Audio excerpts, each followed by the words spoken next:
everybody. Hi, guys. Well, from beautiful Salt Lake City, Utah, It's Thank God I'm Atheist. the podcast. I'm Frank Feldman. And I'm Dan Beecher. And coming up today, thoughts and prayers, Dan. Yes, we Our will be. thoughts and prayers. We'll be thinking. We'll be praying. Won't be doing much to get anything done. No. Well, we'll be chatting about the recent one of the recent mass shootings in the United States. And not really.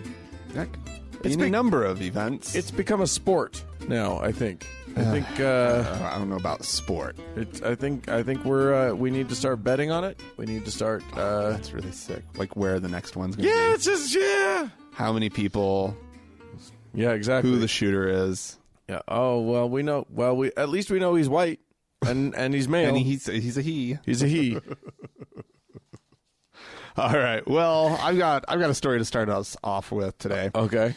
You know about Saudi Arabia? Saudi Arabia's been coming up a lot lately. I've heard of Saudi Arabia. We've talked about Saudi Arabia in the last few episodes, especially in particular this thing about women driving. Yes. And the kingdom is going to allow women to start driving as of like June of next year or something like that. Like, don't want it to happen too soon. No. You let everybody get ready and prepared. Emotionally and you know, for the women to learn how to drive before you just let them start driving, I suppose that's probably a thing. Well, Coke, a cola, is the international soda brand. Yes, they are ahead of the curve, I guess you could say, for their marketing. Okay, to celebrate this new development in Saudi Arabia. So they've produced a new ad. Oh my! That the story of the ad is a father, right? A Saudi father, is teaching his daughter how to drive. Oh, right. How titillating! With a bottle of Coca-Cola inserted into the whole thing. Right. And this has upset some people online. Other people have applauded it. Coca-Cola has come out and said that they always celebrate. What's their line? Coca-Cola is continuing its legacy of celebrating positive social and cultural change in its advertising campaigns by releasing a topical and timely ad in the Middle East. Okay, sure. All right. The campaign touches on the brand's values surrounding diversity and inclusion and aligns with Coca-Cola's commitment to enable the economic empowerment of women. I get what their intention was. There's just something really weird. First of all, it's so forced. I watched the ad, and this Coke, the bottle of Coke, the girl's having a really hard time. Right? Well, it's a stick shift. Girls don't know how to drive. It's well, clearly there's a whole nation of women that don't know how to drive, and or ostensibly don't know how to drive. Right. And so she's just like back and forth. She can't get the clutch right. Yeah. And he opens a bottle of Coke for no apparent reason other than to put it on the dashboard.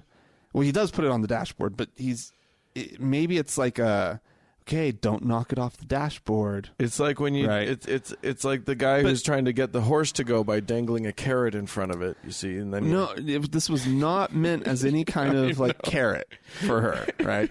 And considering how she had been driving up to this point, it's not like this was like a test to see how good she's gotten. Right. Like, keep it on the dashboard. Yeah, exactly. You are going to spill this Coke. Right. And so, of course, the car lurches. It falls off the dashboard. He grabs it just in the nick of time. A little bit spills out the top, but not enough to do any damage, right? And then he hands it off to her. She takes a big old swig off of it. And then it's like she's now determined. And she puts it back on the dashboard. And she keeps it on the dashboard. But it's a bullshit story because it's all about like I just couldn't get away from the patriarchy. Is it a bullshit? Like, that sounds totally reasonable to me. I'm sure that has happened a dozen times. No, the magical that has never happened. Elixir of Coca-Cola never fixes her. No, I know. And she's now able to drive a stick shift. Obviously true. Here's what I'm wondering about. Yeah. Can brands that have been going as long as Coca-Cola, can they recycle advertising from the 50s in America and throw those over into the countries that are a little behind the time, in the Middle East and, maybe Africa and some parts of Asia? Just like use the old ads for them. Could do, perhaps. I don't know. But there was just something that didn't set right with me. Yeah. Because it was this whole, it sounds the dad's sloppy. really anxious and the girl's really just a bad driver. Right. Right. And I was like, why not just show like a powerful, a woman driving. A woman driving well. Driving through the streets of Riyadh, right? Which of course is still illegal. So how do you get the shot? But they could come up with like some, special effect or something, right? Right. So she's driving around and she's enjoying a Coca-Cola while doing so. That Or- would have been far more like Here's one. compelling. I'm going to pitch one to you. Okay. We see like a delivery truck. We see a bottle of Coca-Cola. It's driving around, and all we see is like as the deliveries are being delivered, the looks on the faces of the people who are accepting the delivery, surprise, delight, different things. We don't see who it is, and then finally at the end it flips around. It's a woman. It's a woman delivery driver? Yeah. Yeah, no, that's not going to happen. That's a man's job. That's $1 million idea, Coca-Cola. That is $1 million idea. You owe me. That's a good idea, Dan. I like it. It's a little bit of a surprise. It's Right. unexpected. And She can be in a doesn't hijab. feel. Oh yeah. Oh totally. That's fine. Yeah. Yeah. Anyway, let's move on. I am going to take us to Hilldale, to Short Creek. Oh. Down south. Those of you who don't know those phrases, or Colorado City, these are all the same place. Colorado City, Arizona, Hilldale, Utah. They're on opposite sides of the border, and you combine them to make one town called Short Creek. Right. Or if you're a Utahn, Short Creek. And this was and has been for a long time the home of the FLDS, the Fundamentalist Church of Jesus Christ of Latter-day Saints. These are the polygamist ones. Yeah. Warren Jeffs used to be in charge of them. Right. Then a bunch of them moved to Texas. Anyway, it's still very much an FLDS stronghold in Utah. But not as much as it was with our recent elections. What happened? It looks like, now, as of the time of this recording, Election Day was yesterday. Okay. So we don't have anything official here, but it looks very possible that the new mayor and 3 new city council people in Hilldale, Utah, are going to be non-FLDS people. What? Which is shocking. Did the FLDS not vote? Well, no. Here's the thing. Like, how did this happen? For the longest time, as you know, the FLDS had such control over this town that they didn't even basically the leaders of the church would get together, decide who was going to be mayor, and run that person unopposed. Right. And they would just have this sort of de facto vote. They would just. I mean, it was nothing. Like a third world military dictatorship. Right. Everybody, quote unquote, votes. Right. The person wins with 100% of the vote. Right. And that's the mayor, and those are the city council people, and that was just how it worked. Well, not too long ago, a while ago, though, there was a big kerfuffle.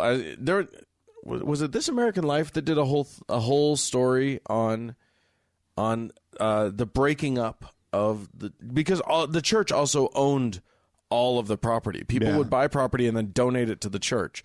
So the church owned everything. It was all centralized, and then would let people live in certain things. And it became a problem, and there was a court order that broke it all up, and the court was actually handling all of these properties. And they basically started to sell off some of these houses because the church had a lot of debt to the... I mean, there was also this like all sorts of welfare scamming and all sorts of other stuff. Right. So the church owed a lot to the state. So the state's been sort of selling off assets to non-FLDS people, in large part, or to people, and people have been leaving the church but staying because they get a really cheap house or whatever. Right. But we are also talking about a community that is pretty isolated. So, like, who's moving to this area? Like, there's really... I mean, it's adjacent. It's near some pretty amazingly beautiful things. Southern Utah's gorgeous. You know. So a lot of people who are sort of hippy-dippy and love the great outdoors, but don't need a lot of people urbanite priced stuff. Out of Kanab. I mean, right. Or Hurricane. Yeah. Well, there's enough of them now that they're fed up with, because the FLDS people haven't been enforcing the laws that the judge or the judgment against them. They haven't been making it happen. The streets aren't getting paved properly. Things are not getting taken care of properly. Right. So people are getting fed up. So yeah, 3 non-FLDS city council people. Listen to these names: Maha Layton, Jared Nickel, and Javar Dutson are the city council people, along with Danya Jessup. Utah has a strong tradition of weird names. But yeah, the Danya Jessup seems to be in the lead to be mayor. Seems to be the likely mayor-elect. All right. So things are changing down for the FLDS folk. Well, good for them. There's enough non-FLDS people who actually want a functioning city that the FLDS does not have the stronghold, even on their own damn town that they once had. Amazing. All right. Well, Dan, Indonesia. I've heard of that. What do you know about Indonesia and religious liberty? Do you know anything about it? Do you have a sense of it? Have a sense that there isn't all that much of it? Well, there are actually 6 officially recognized religious groups. It's a largely Muslim country, if I'm not mistaken. I believe you're correct about that. They only recognize Islam, Protestantism, Catholicism, Buddhism, Hinduism, and Confucianism. Oh, that's interesting. That is it. Those are the religions that exist. 6. Okay. That's it. Okay. This is basically since 2006 it's been this way. There was a law put into effect that these are the ones that they recognize and none other. And everybody else can go screw. Basically. But that meant that followers of indigenous faiths, animism, and what else? Something else. Some sort of little hill community witchcraftery. I have no fucking clue. Right? Something stupid. Some dumb. Something that probably deserved to be outlawed. Right. Well, they all probably do. Or none of them do. Right. One or the other. Well, the Supreme Court of Indonesia has declared this law unconstitutional. And this now paves the way for these groups to be able to practice openly and freely and blah, blah, blah, wow. blah. This actually comes as kind of a surprise. Yeah. The conservatives in Indonesia have been on the rise and have been gaining a lot of power and control and basically run the whole show. Interestingly enough, however, this is not, for some reason, going to help Shiites and Ahmadiyya Muslims. Are they not recognized? I'm assuming by Islam they mean Sunni. Sunni Islam. And that's what I'm assuming. The real Islam. I mean, all these other Islam bits and bobs, these little offshoots. I'm not sure. This apparently they just have so apparently I guess for whatever reason their blasphemy laws, I guess, make it hard for these guys to sort of get like identity cards and whatnot. Oh my God. So they're not. So they've got some problems there. These Muslims. Gotta love the purity tests. Oh, I know. They allow Protestantism and Catholicism, which is funny because what the fuck does Protestant mean at this point? Yeah, why does it not say Christianity? Why not do 5? Protestantism. And one of them be Christianity. Like, does Jehovah's Witness count as Protestantism? I mean, technically not. I mean, just like Mormonism isn't Protestant. I mean, maybe they could make it in under the wire. I don't know. Just depends on who's making the definition. Well, Mormons don't consider themselves Protestant, and J-Dubs definitely don't. I'm just saying. My understanding of J-Dubism. But what do the downtown Mormons say when they want to get into do their missionary work in Indonesia? They probably don't do it, but they probably say that we're Protestants. Protestant. I wonder if that was written very intentionally. Open. Protestant, Catholic. Right. Specifically to exclude Mormons. Sort of upstart, Christian cults. Yeah. Interesting. Who can say? Well, someone in Indonesia might be able to. I thought that. That's really weird. Isn't that weird? Yeah. Yeah. We need to start. I like the idea of limiting the number of religions that there are. Oh, you're what religion? Nope, that's not a real thing. Just start grandfathering them in. Right. Say there can be no new religions. Right, exactly. We're done. If you need to, you can apply, but you're going to have to prove like 6 miracles and 5 reasons why we should let you. And you have to pass a will not make everybody drink poison test. Oh, yeah. All right, I'm moving us along to a poll that was done by the PPRI. And that is the PRRI, which I swear People's Religious Republic, the People's Republic of oh my gosh, Iceland. I can't even find put what your thing stands for on your own website about. Oh, who cares? It's from the Public Religion Research Institute. Oh, hey. Public Religion Research Institute. All right. Well done. Yeah, there we go. Found it. They measured an interesting thing.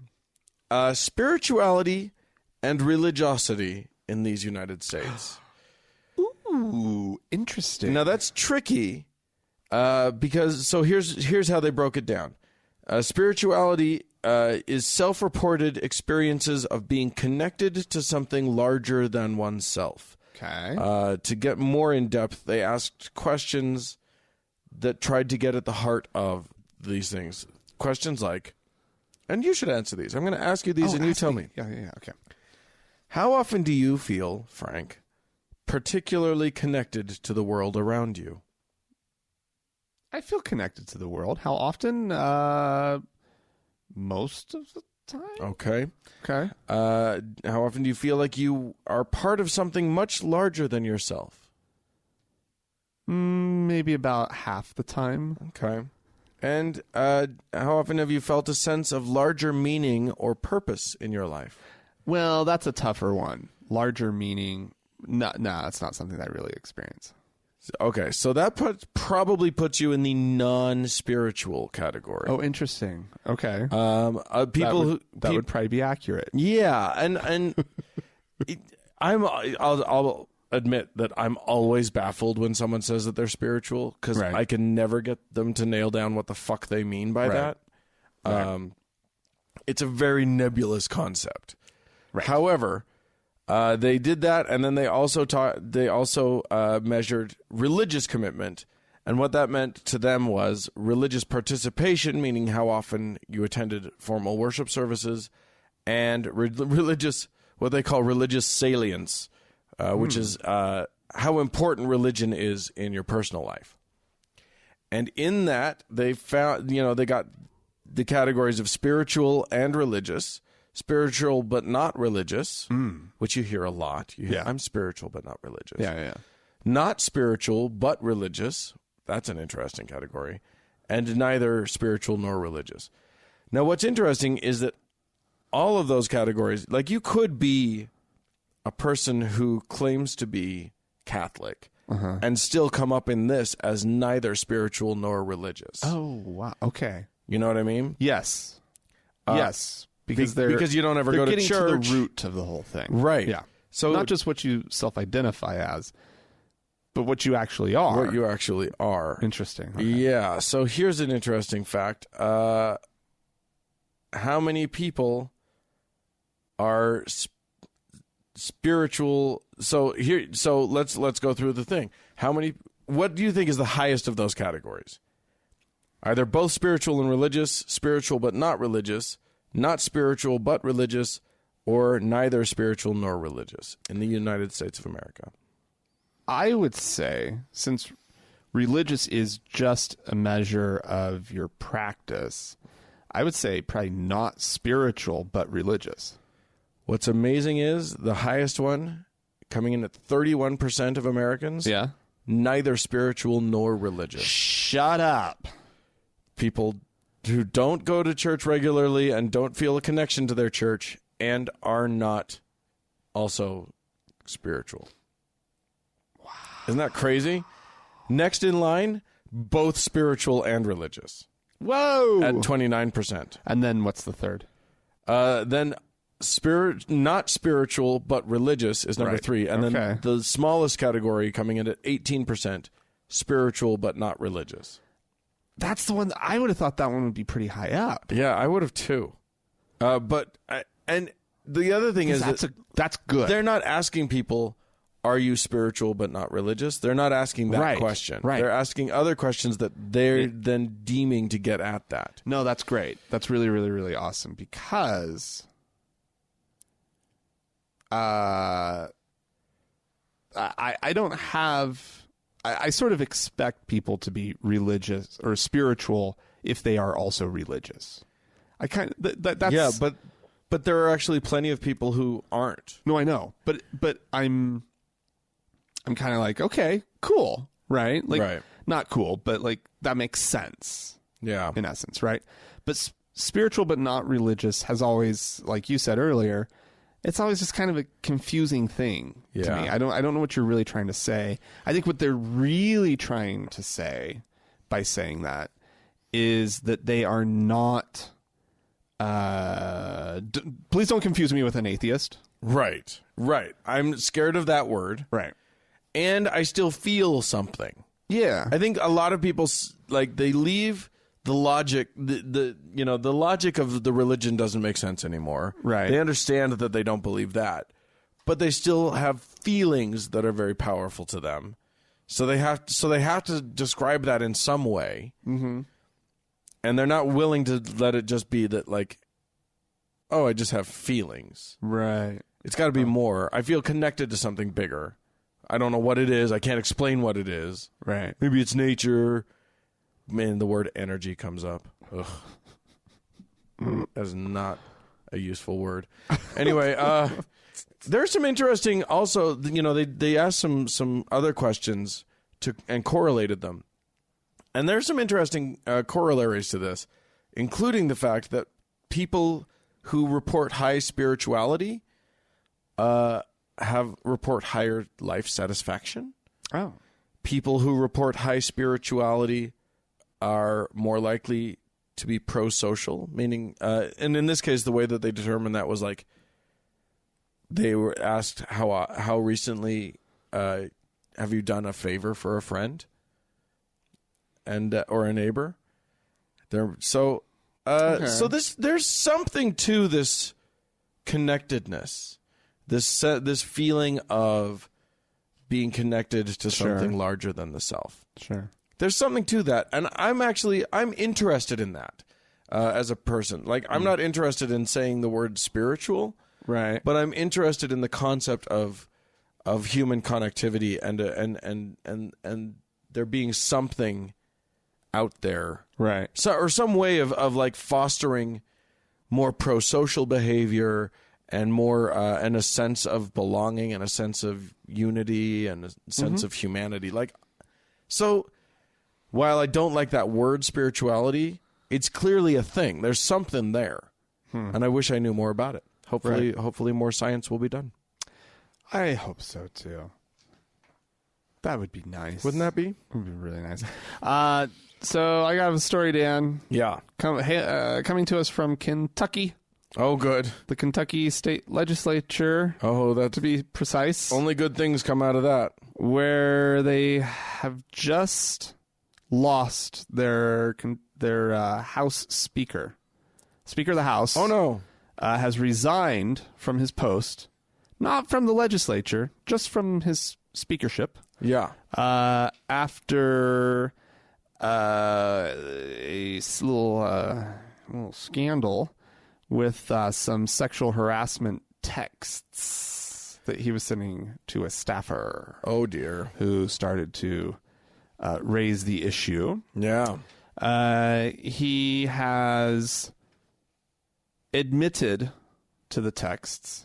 Well, yeah. When there's Kinda actual have to, obvious evidence. but they were consensual, according to him. Okay. They have reached a settlement. There's been money paid, and the person who was harassed is, I believe, must have agreed to say that it's consensual. Yeah. How The is that? lawyers- How is it consensual if you had to pay money for it? Right, and the That's- staffer had to go file complaints against you. Yeah, that's not how that works.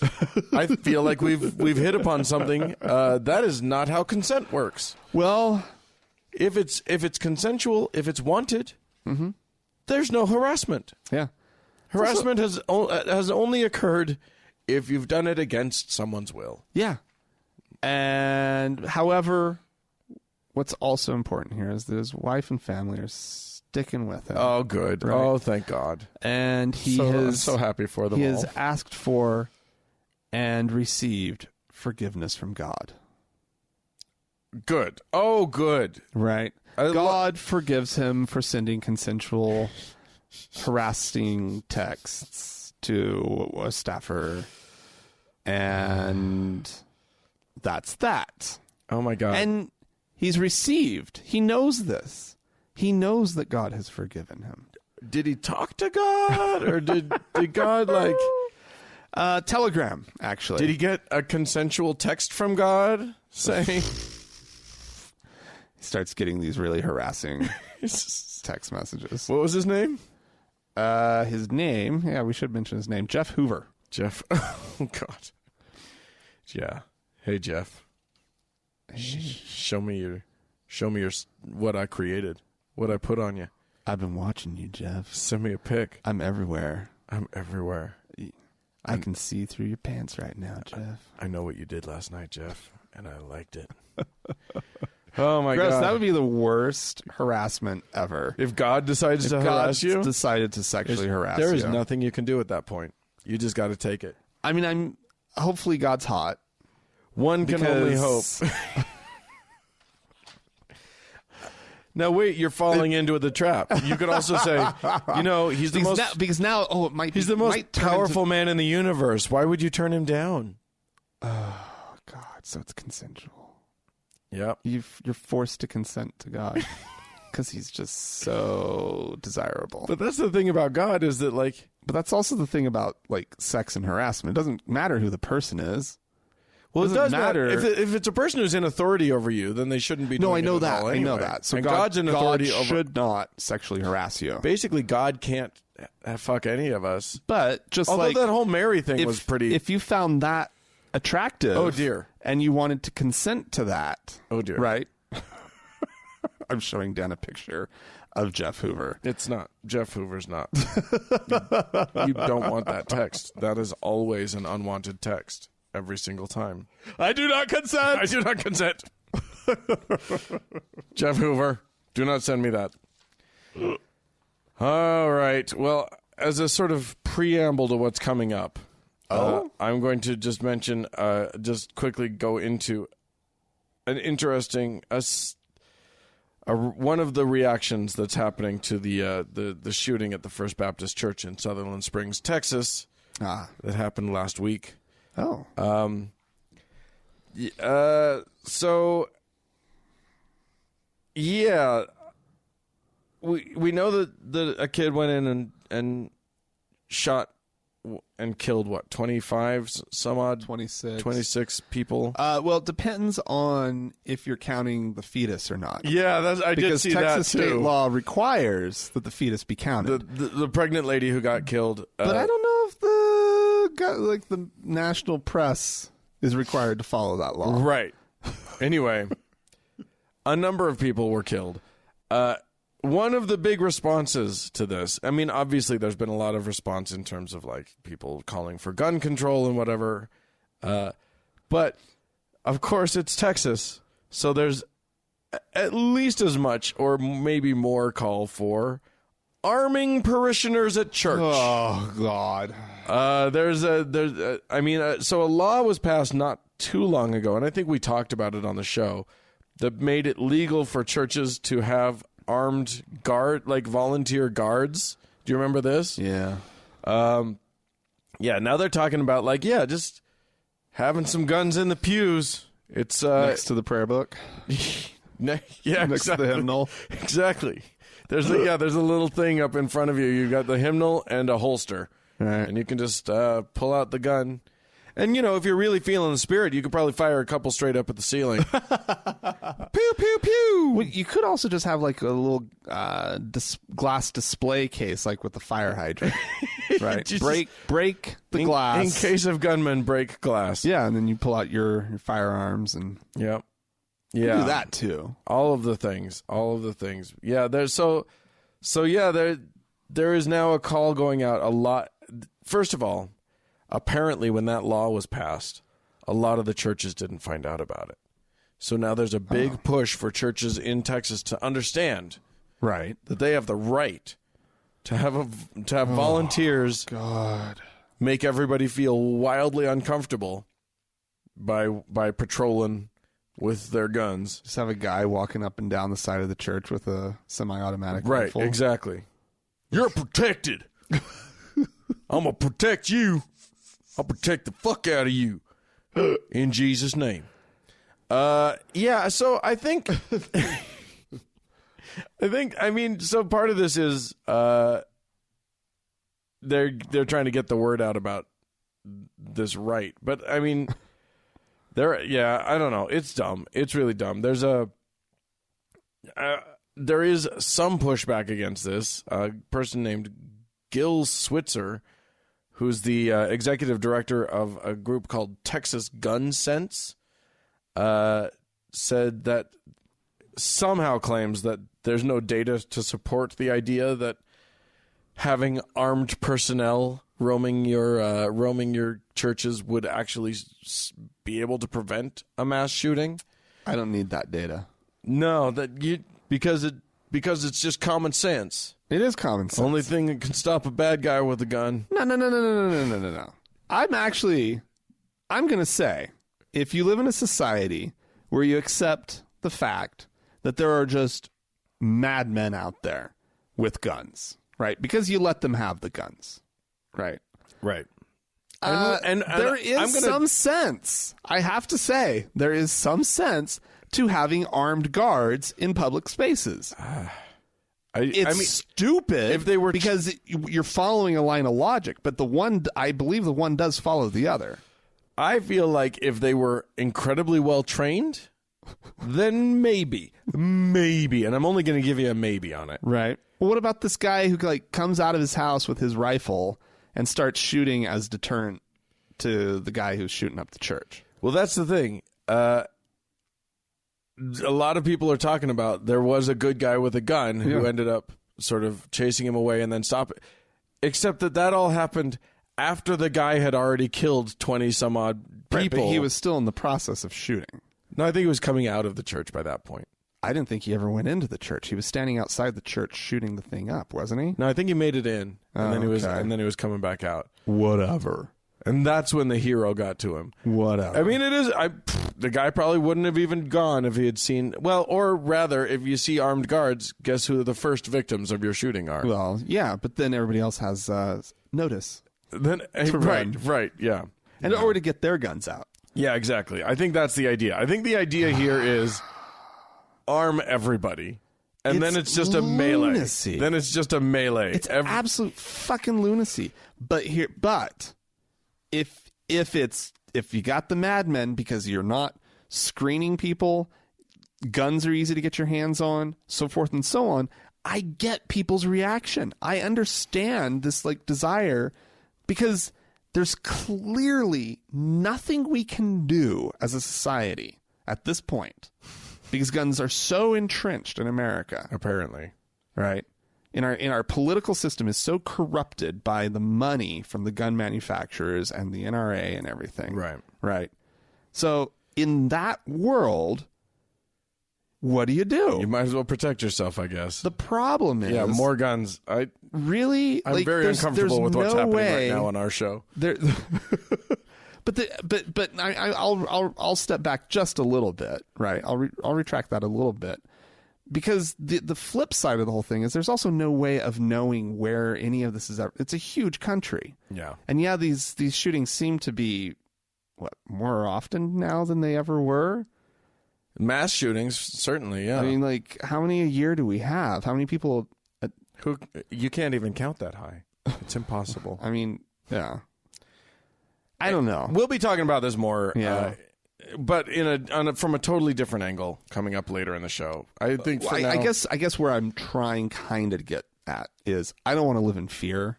Yeah. And I think that having your everywhere that you go armed with guards promotes a culture of fear. Right. Right. Right. And that's what I don't want for myself. Well, what it says, I'm trying to really say is I kind of get where they're coming from, though. Yeah, I mean, I think they need to step back and say I don't want to live in a society where guns are so freely held, right? But that's not where they're from. But that's not where they're at, and they're already in a fear headspace. Right, that's where they live their lives on a constant right. And thing. Now more and more small town America is even more afraid. Yep. Which is crazy town. Yeah. Which I mean, honestly. It's brilliant, though. Has the heartland all stirred up. Sure. Absolutely. Anyway, listen, you guys now are all stirred up too, you listeners, you viewers out there. So go ahead and write to us. podcast@thankgodimatheist.com is the email address. Or you can call and leave a voicemail message. The telephone number is 424-666-8442. It is indeed. Go to the Facebook page, facebook.com/TGIAtheist. Participate in the conversation there. Click that like button. And while on Facebook, search for the TGIA Members Only Lounge and request to join. It's a closed group, but we'll let you in. Yeah.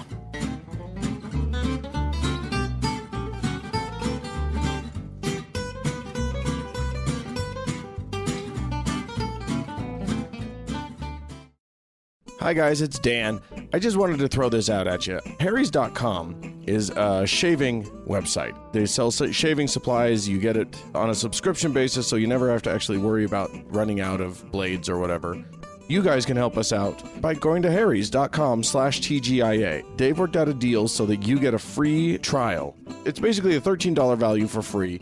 The trial set includes a really nice razor. I'll tell you this, when I tried it, the handle was actually super comfortable. So that in and of itself makes it a little step above most of the razor brands that you're going to find. 5 blades on each cartridge there. You get some shave gel that's really nice. You get a travel blade cover that's fantastic. And all of that comes free with your first order. So you're going to be shaving with probably a nicer blade than you're already using. It's going to cost you less than you're probably already paying for your shaving gear. And you're going to be helping us out. So something that you already buy anyway. And it helps us out. And you save money. Who's the loser in that deal? Nobody. So just check them out. I liked them. I've used their blades. Frank's used their blades. We both liked them. Go to harrys.com/TGIA and just sign up. Try it out. If you don't like it, you can stop. You don't have to keep going, but just give them a try. It's free. You get a free set in the mail. It just comes straight to you. Easy as that. And everybody makes out. So go to harrys.com/TGIA and give it a shot. We'd appreciate it. Thanks a lot. So, Dan. Yes, sir. Would you like to listen to some audio? Yeah, sure. I mean, only if it's good, down home Jim Baker. a bit. We're going to take a quick Baker break. Breaker. This is Jim Baker. He's concerned, as he probably should be, about Trump being impeached from office. Well, and he knows that it's all trumped up, if you will. Ooh. It's bullshit, whatever they're pulling. Yeah. And so there will be consequences. Oh, big. Trump is not crazy. No. They want him to be crazy because they want to impeach him. They need him out. There's nothing they can impeach him over because this thing with the collusion with Russia, they can't prove. Well, but they want to say this man's crazy. And they're trying to get doctors to say the president's crazy. I'll tell you what, if they go through with that, there will be a riot in the United States of America. And you're going to find little old ladies rioting. Yes. You're going to find the church people out rioting because they're not going to take it anymore. No. This is stupid and insanity what's going on in our country right now. I think he's mad as hell, and he's not going to take it anymore. I love this whole line that, like, the thing that they're going to get Trump impeached on is that he's crazy.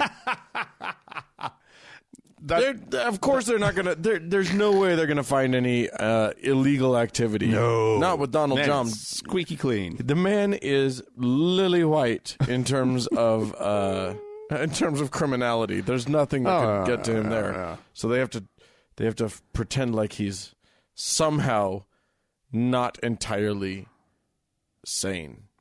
Huh? It's funny that, I mean, both work. Yeah. Yeah, I feel like I feel like the man who is very clearly, like, possibly on the psychosis spectrum. Sure. Yeah. You know, probably narcissistic. Yeah. Personality disorder. Yep.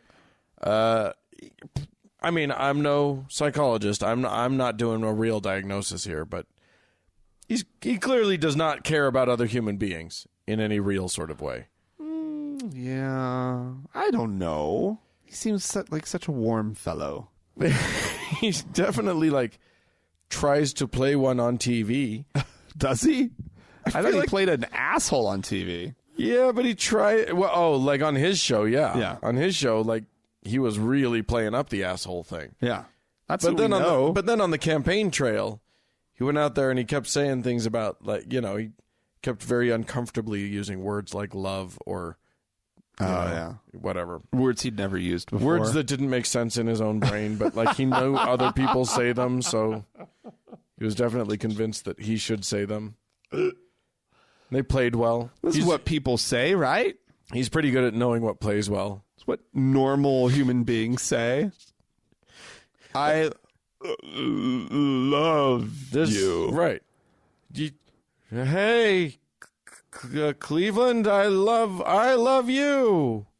It worked? Really? Okay. Oh my goodness. Yeah. Well, little old ladies rioting in the street. Please. Is kind of something I really want to see. So you better be careful, Dan. As if you're surrounded by little old ladies. I am indeed. My whole complex is little old ladies. 55 plus community. I need to see this riot. Like, you didn't need to convince me that impeachment would be a good thing. Right. But now it's a necessary thing. Like, now I need to be working for it in all my time off. Because that is some shit. All right. Well, we had some folks write into us and Indeed. call into us. Yeah. I'm going to read a thing from Katie. Dear Frank and Dan, hello, my name's Katie, and I have been an atheist since I was 18, but I still don't consider myself fully out. I grew up in a very small town in Michigan where there were 5 churches for a population of around 1,000 people. I found your podcast about 3 years ago and have been listening on and off ever since. This is a strange email in that I'm not writing in with a question or a comment about a recent podcast, but I really feel the need to say thank you for being a fantastic influence on me as I processed my lack of faith these past few years. You both have managed to bring light and humor to a topic that can be so covered in sadness and anger. When I discuss my atheism with my friends who still believe they are who still believe, they are always sad for me. And the inverse of that is when discussing my atheism with my atheist friends, they can get mad about the current state of religion in the world. I listen to your podcast every morning now. Thank goodness there are hundreds. Well, that doesn't sound healthy, does it? Yeah. No, anyway, I have found it is the only way I would want to start my day. Thank you again for all you do. Oh, that's a very sweet thing to say. much appreciated. Why don't we do a voicemail? Indeed. Here's a message that really just speaks for itself. So I'm just going to play it. Hey, Frank and Dan. This is James out of Texas. I want to say the only thing I miss about church is the a cappella singing. I was born and raised in the Church of Christ, which told you if you use instrumental music in church, you're damned to hell forever. I think that's total bullshit now, but goddamn. Sometimes I miss that singing, and I get real drunk like I did tonight. And I sing those songs, and that's the one thing about church that I miss. But hey, it's still all bullshit, and we gotta lose a little something to gain something. Love your show. Bye. Oh, James, that's fantastic. It's adorable. I miss singing too. Like, that is one thing about our current society here in America. Yeah. If you ain't in church, you're largely not singing. At very least, you're not singing with other people. Well, you could go to a Sound of Music sing-along. You could. Rocky Horror Picture Show. They do a sing-along as well. Sure. You know, go find your little, art house theater. It's definitely in town. They probably do these. That's not a cappella, but that's okay. No, but it is group singing. That's what you were talking about. Yeah, group a cappella singing, probably harder to find. Yeah, it's a tricky thing to find. Be able to do that. Although, depending on where you're from, I mean, he's from Texas. Yeah, maybe he can find enough former members of that denomination. Yes. Get an a cappella group together. I think that's a great idea. Get a singing group going. Yeah. Start writing some atheist songs. Yeah. Some hymns that aren't about him. Right. Or just sing some of the standards. Yeah, or just sing God songs. Fine. Doesn't matter. It's fine. Some of them are pretty. Yeah. I mean, if church wasn't so intolerable, I'd just say go back to church and sing with the church people. No, don't do that. But, switch a word out here or there. Right. Do what the Unitarians do. Because every now and then, I don't know if you've ever been to a Unitarian Christmas thing, but you haven't lived until you've heard all the ways that they kind of tweak the Christmas carols so that they don't have to be all, so that like there's space for non-God belief or whatever. Joy to the world, the word is come. And you're like, word? Wait, did we just sing word? What? Yeah. That's you nice. gotta love a celebration of Jesus where they try their hardest not to sing about Jesus. Oh, that's fun. That's fun. I have an email. I sort of hemmed and hawed as to whether or not I was going to read it. It's from Matthew. Right. And I assume that Matthew is a young person. Okay. It's a very short email. It says this: I have a tutor who is a strong Mormon and won't stop trying to bring me back. I can't change my tutor. What should I do? And that's a tricky one. Yeah, it depends on how old he is. Because you're probably young. Yeah. And if you're young, the problem, you just have to put up with it. You kind of just have to deal. Because... Well, I mean, I would do sort of a little risk evaluation here, right? What is the state of his parents' belief? Right. I mean, if he's in a really, devout home that's also Mormon, right? And this tutor's coming in and trying to like get him back to church, but his parents are kind of just like, well, we're letting him, not do the churchy thing, but we don't mind these outside influences. Then you can push back a little harder. You could. Yeah. Right. I mean, what you can do in any case is just say, hey, can we focus more on the math? Or, hey, can we focus more? And just try, to steer the conversation. Gently steer the conversation always back to whatever the tutor is tutoring. Because that's what's appropriate for that tutor to be talking about. Right. It's actually kind of inappropriate for the tutor to be bringing up religion when that's, I mean, unless this is like a Book of Mormon tutor. Right, or a homeschool sort of situation. Where, it's tricky. The truth of the matter is that young people under the age of 18 years of age, in this country especially, don't have many rights in this case. Right. You kind of have to just sort of go with what your parents put in front of you. Right. So, to some extent, fly under the radar. Yeah. Smile and nod. Maybe don't. Here's what I wouldn't do. Don't say no. Like when the person says you need to come back to Mormonism, blah, blah, blah, just say nothing. Give them nothing. Yeah. And that doesn't mean so don't be rude. Right. Don't push back. Don't argue. Don't try to tell them why you're not Mormon or whatever. Just smile and nod. It will be too boring for them to keep going because they will have nothing to say because you're giving them nothing. You know religious types. The one thing they can always do is just keep talking religion, whether you're interested or not. Right, but then but if you say nothing and you're just like, okay, can we go back to math now? Hey, you're on the clock here. Yeah. Okay, let's. I have a test coming up. I really need to get into this. Yeah. But yeah, don't argue. Arguing's not going to help anything. Yeah.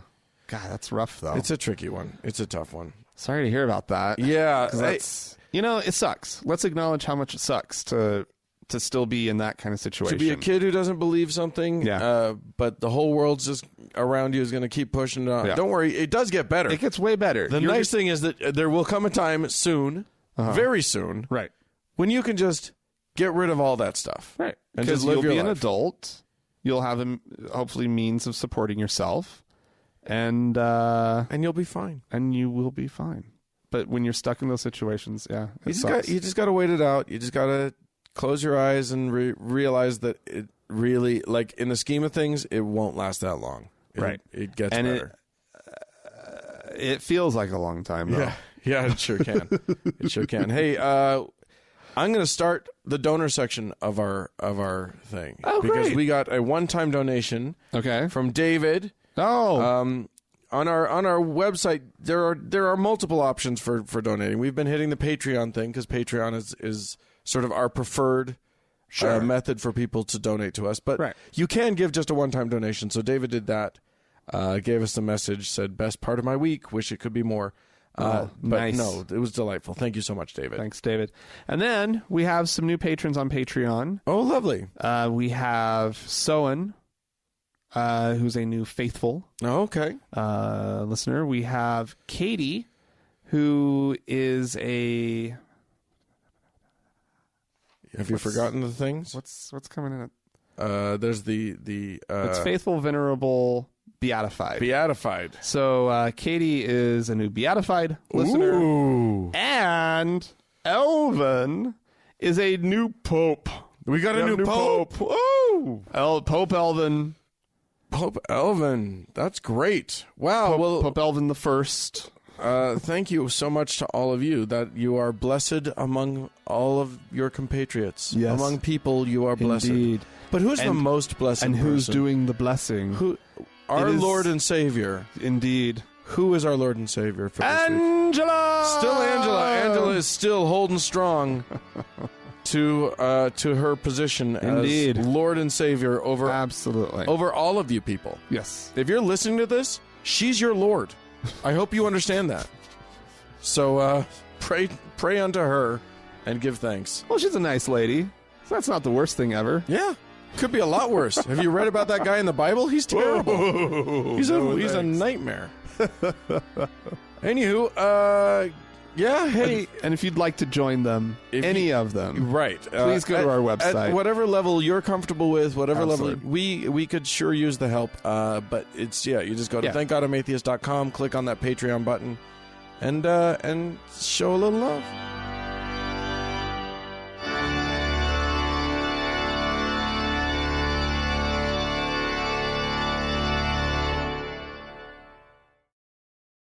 Daniel. Yes, sir. Guess what? Shootings. Yeah, they're the most recent shooting at the time of recording. Yeah, is in Texas, Sutherland Springs, Texas. Right. At the First Baptist Church there in that small town. Yeah. And it is a small town. Yeah. This is not a big place. And so for 26 people to have lost their lives, I mean, this is taking a chunk out of this town. Yeah. And I honestly can't imagine. I mean, mass shootings are just horrifying, and to live through something like that in such a small place, anywhere it would be awful. Small place, it's just got to be devastating. So Yeah. truly. It's devastating, period. I mean, devastating to the actual functionings of their community. Right. Because there's not a person in that community that hasn't been touched by this, probably. Or, it's one of those things, and I should say, our thoughts and prayers go out to those people, the people of that community. Really? That's what you're going to say? Or should I say that? Because that's what you wanted to talk about. It feels so natural. It sounds to say that. No, it doesn't come out naturally, but to hear somebody say it feels normal. You were 3/4 the way through it before my mind was like, he can't say that. Wait a minute, what? That's not on this show. Not from Daniel Beecher. It is a very common thing. It is the thing to say, and basically, what it means and what people are catching on to the fact that it means is there's nothing that I can do about this, or nothing that I'm willing to do about this. Right. So I'm going to say this, and it sounds like it means something to me. Right. It sounds important to me. Well, yeah. And what has happened on Twitter recently has been people calling this out as the platitude that it is. The empty, hollow statement meaning absolutely nothing. Will Wheaton got called out quite a bit. Former star of... Not star. Former... He was an actor on Star Trek Next Generation. He played Wesley Crusher. Yes, he did. And sort of a... I'm gonna guess you had a crush on him. Of course I did. Wesley Crusher? Oh, my God. Anyway, what did Will Wheaton have to say? Will Wheaton tweeted in response to Dingus McGee, Speaker of the House, Paul Ryan. Mm-hmm. Paul Ryan said something about our thoughts and prayers. Yes. Go out to blah blah blah, and he said something along the lines of, "Good thing they were in a church, where those could really help." Or they already had prayer going for them. Yeah. So and then suck it, Paul Ryan was basically the rest of it. Right, yeah, he was really aggressive about it. He called him a scumbag piece of shit or something like that. Just something. I don't remember what the exact thing was. Anyway, a lot of people really, oh my God, just up in arms that Will Wheaton would say such a thing. And there were a few other celebrities who had things to say, to call some calling out. But of course, what we really have going on here is I think we're reaching a moment when the shallowness of this response is becoming more and more evident to more and more people. People are getting sick of it. And action needs to happen, and I think we need to keep pressing on this. Normally, I'm the soft touch guy. I like playing things civilly. I think this is one where we need to be calling people out whenever they offer thoughts and prayers instead of actions and commitment. Yeah, I mean, when it's just some random person who, because most of us don't have that much action that we can take. There's some. No. There's some, you can call your senator, you can call your politicians. We all have action that is available to us. We have the ability to also, donate to the Red Cross. Right. So those are all important things, and what I don't want to do is start fomenting hatred of people on the internet just because they very benignly have said thoughts and prayers. But it's when someone like Paul Ryan does it. Yeah, okay. When your senator, Pick your target. When someone who actually has the ability to take real concrete action, when all their response has ever been is thoughts and prayers, yeah, we need to call that out for the bullshit that it is. Right. And it is interesting. Yeah, I mean, like, and I think people are catching on to this. Like, I see, like, the meme went around. I saw it multiple times. It's somebody, I think it was a political cartoon. And it just has this huge panel of buttons and switches and blah, blah, blah. And all of the buttons and switches say, do something, do something, do something, do something, except one that just says thoughts and prayers. And, of course, that's the one that the person's hand is pushing. Right. Yeah. I mean, if prayers did anything, Well, shootings in churches would not work. Right.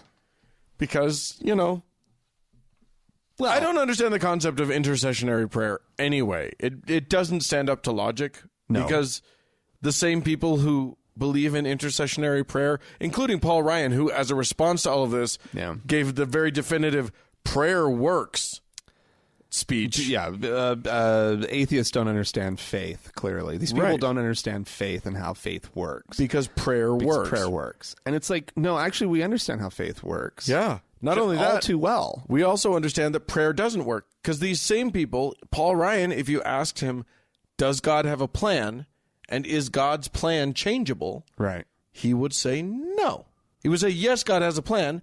And no, if it's God's plan, it's God's will. It's God's will. Yeah. So why are you praying? Everything, he's already planned it all out, apparently. Well, God can, I mean... God changes his mind? He's an infinite God of infinite possibility. Would he be allowed to... One of the possibilities is that he could change his mind. Maybe if we all prayed louder. That was... I saw someone who was like... Who wrote a letter to his senator that was basically like, yes, I thank God you're doing your thoughts and prayers. I think you just need to do it. I mean, you're a senator, so they'll listen. So God will listen more. You just got to please pray day and night as loudly as you can, because if it's going to do something, we need you to do it. Gotta be loud. Well, here's the deal, Dan. I don't know if you saw the article this week where Pope Francis actually admitted to falling asleep during prayer.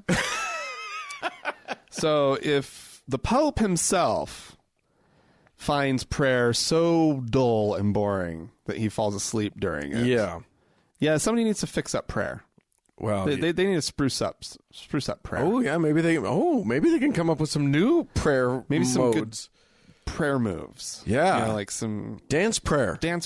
Yeah, that'd be fun. Yes, prayer revolution. Right. It's a video game. Yeah, where you have to. Oh, we could get. I mean, you know, the Native Americans had all the good dancey prayer. This is true. I don't know why we're not doing that. And look how often it rains. Believe me, it's every bit as effective. Rain dance is probably actually a stereotype and offensive to say. So I probably. But they do have dancey prayer. They do have dance. They have dances. African tribes seem to have some sort of dancey prayer kind of thing going on. What about the whirling dervishers?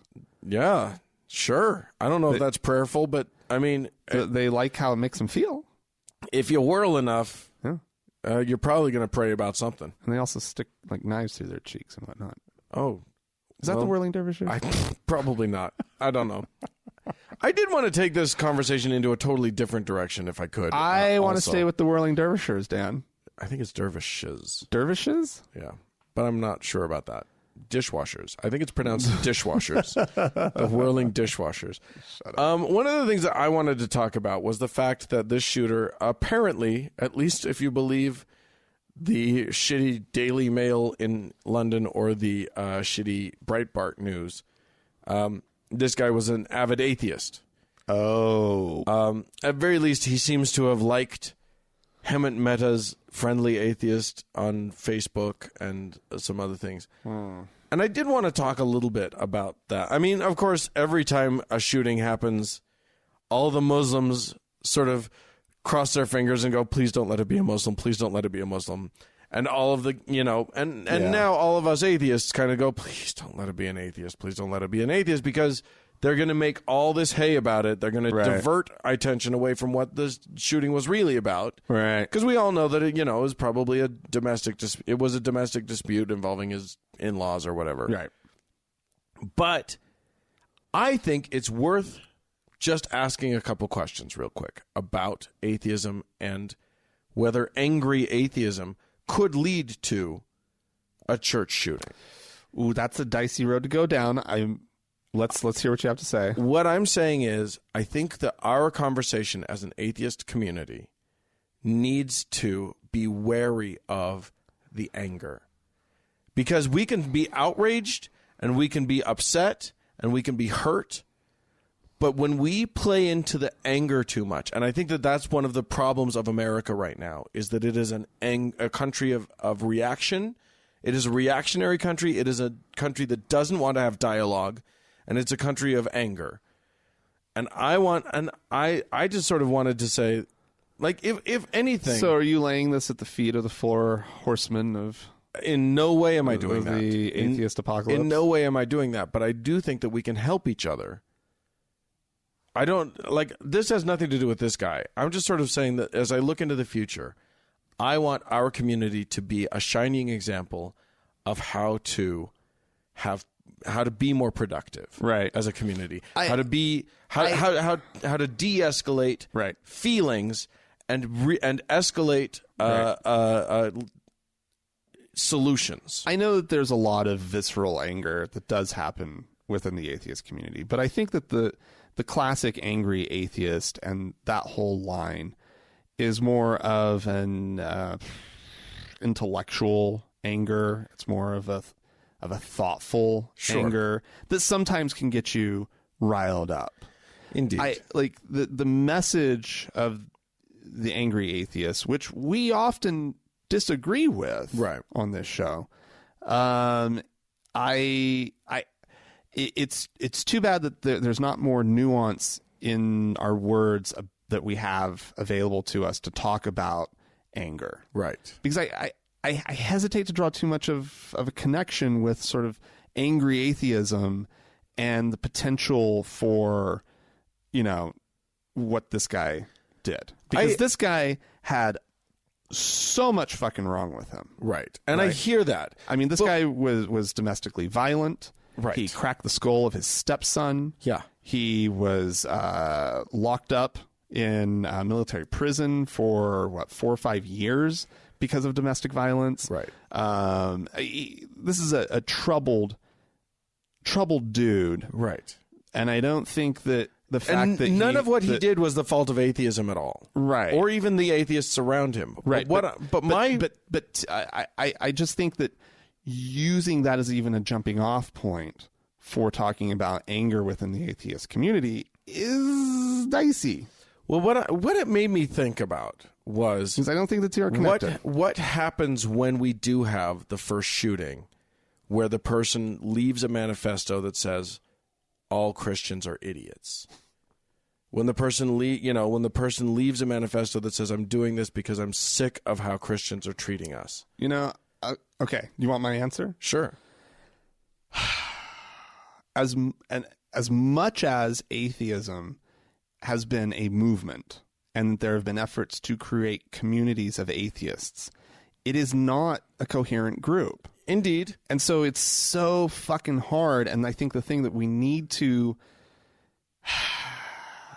It's not like anybody's really going to listen to the point, but I have nothing in common with somebody who thinks that way, and or who could leave that message and then go do a mass shooting. But that doesn't make it any less our problem, because the people because the rest of the society is going to believe that, is going to make that association, right? But then, just like they do with Muslims, right? But how many fucking Christians of various different stripes have gone off to do horrible, awful things? Yeah. I mean, that's the defense. Yeah. It's like, sorry, every community has its bad seeds. It's true. Right? So if we're forced to own them, because otherwise it would look like we're trying to wriggle out of something.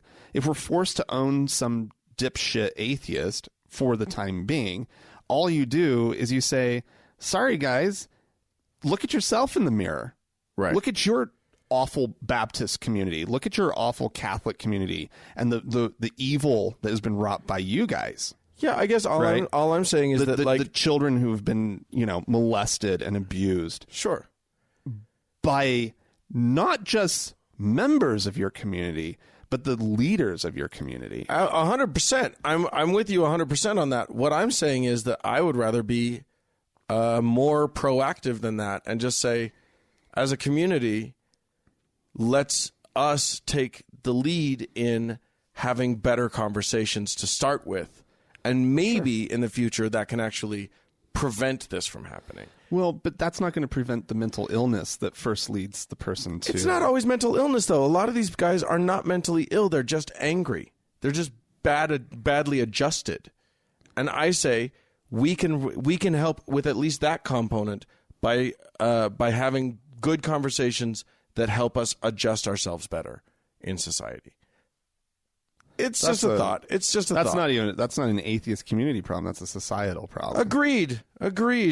But when I see as much as when I see people in our community saying things like all believers are idiots, all believers are stupid, they're all against us, they all have ill will or whatever.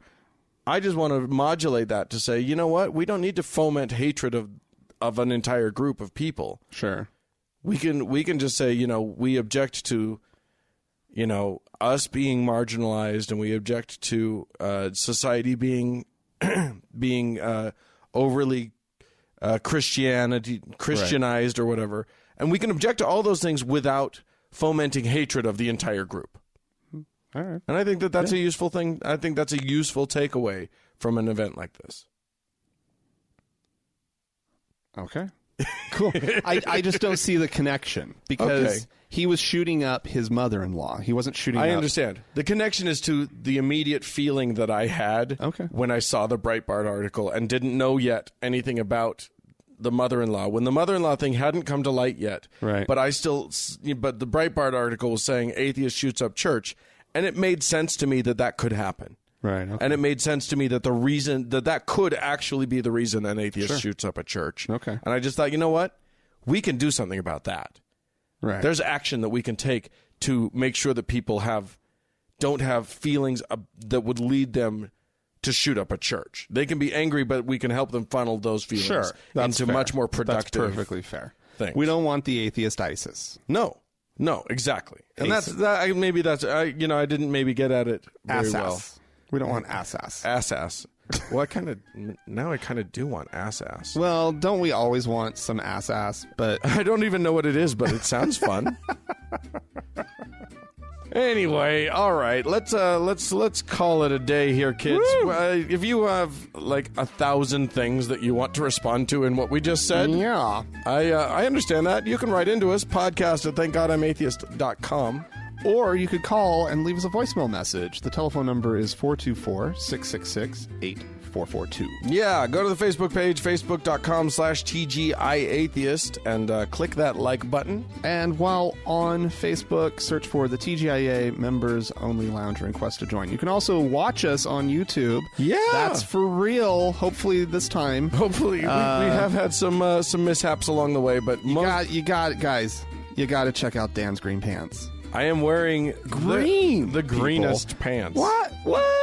They are. What? You can call me Mr. Green Jeans for those of you old enough to remember Captain Kangaroo. Hey, thanks so much to all of our donors. Mm-hmm. Thank you for on the Facebook page. We got Mackenzie doing the Facebook page, and we got Sarah, Amy, and Danny being moderators and the Members Only Lounge. Thanks so much for that. And, of course, thanks go out to the Red Rock Hot Club for the use of their music and Gordon Johnston for the use of his music. Yeah. And thank you, dear listener, for tuning in, and viewer. We always appreciate it when you do. Bye.